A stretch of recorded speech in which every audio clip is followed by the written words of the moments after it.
I want to kind of come full circle again back to the skin, because again, treating the skin is the insurance policy you take out on any of these other things that can really rejuvenate and reshape the face. Laser skin resurfacing is one thing that I do. We also, as I mentioned earlier, have lots of sort of less invasive laser treatments such as hair reduction, IPL, which can address some pigment changes in the face. We now have a new laser treatment called Laser Genesis, which can affect some redness of the face, and even a YAG laser, which addresses fine capillary changes and fine little blood vessels and red spots. But laser skin resurfacing is really taking away some sun-damaged skin and rejuvenating the skin from the outside in. This is often an in-office treatment that can be done just with some topical anesthetic. It does have a downtime of about a week, so that's something that I'll sometimes combine, as you saw earlier, with other treatments. I like to use what's called a fractional carbon dioxide laser. It used to be that full laser resurfacing or ablative resurfacing really had a healing time of a couple months, because taking off all the skin on the face and allowing it to heal takes some time. And I sort of compare that to, let's say, taking a bulldozer to your backyard and waiting for the grass to regrow. That's going to take some time. A fractional laser resurfacing is kind of like aerating the lawn. So I'm removing columns, which go even much deeper than traditional laser resurfacing, and then the skin heals much, much quicker because I'm leaving little bits of intact skin in between the laser treatments. So here's an example of a woman who spent a lot of time in the sun in her youth and was really ready for an overall rejuvenation of the face. You can see how it's taken away a lot of the pigment changes the texture and tone. Now this is not going to get rid of the jowls, it's not going to take care of little frown lines, but it can really provide an overall change in the face from a pretty dramatic standpoint. She was quite pleased with her treatment. This is actually my mom. Another example of a little combination of some fractional laser resurfacing and some full laser resurfacing of the lower face. You can see how that really just changes the structure and tone and texture of the skin.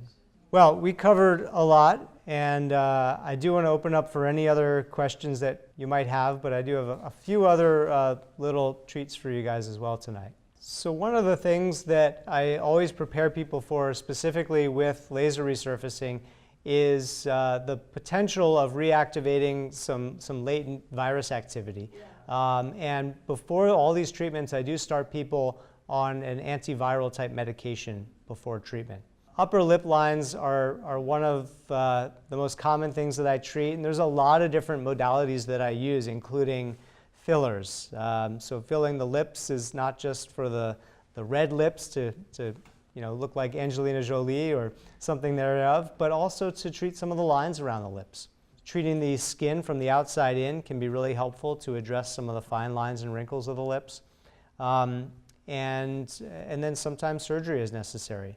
Dermabrasion is something that we still use a little bit in sort of what we call microdermabrasion, but even that we've moved away from a little bit. Full dermabrasion of an area or of the whole face is another thing that used to be done a little more commonly that we don't really do as much anymore due to the risks involved, including reactivation and specifically the risk of scarring. So we typically charge a $100 consultation fee, but if you're here tonight, that consultation fee is waived. So for the past decade, or probably even more than a decade, we have been working under the auspices of the Hecht Aesthetic Center name. And while Emil Hecht is not in the practice anymore, we've kept that name for a little while in honor of him, and since a lot of people do know him, and he was around this community and his father before him for many years. But moving forward, since I've taken over the practice now and been in charge of it for the past 4 years, we're now moving into the new era of the Aesthetic Center. And literally, today was kind of a final little meeting about what direction we're going in and what our new name and logo is going to look like. So You guys literally are the first people outside of ourselves to see the new face of the Aesthetic Center. I do want to thank, again, our talented team and this amazing group of people that I have around me. Our physician assistant, Chris Stacy, who's in the center here, also does a lot of the cosmetic treatments, and he couldn't be here tonight as it's his birthday, so we can excuse him for that. But I guess drum roll please, you could say, but we are now going to be known as the Lichtenberger Institute of Facial Aesthetics. And since that's a bit of a mouthful, to make it a little bit easier, it's going to be the Life Aesthetic Center. So this has been a lot of work, and I'm really honored to be part of this, and I couldn't do it without my staff. And we'll be around for a little while to answer any questions. Don't forget, you guys all got a little ticket to put in for a drawing, and hopefully you'll be able to pick the right bin that works appropriately for you. And again, I just want to thank you all. It's really a privilege and a pleasure to be part of this community and be part of this.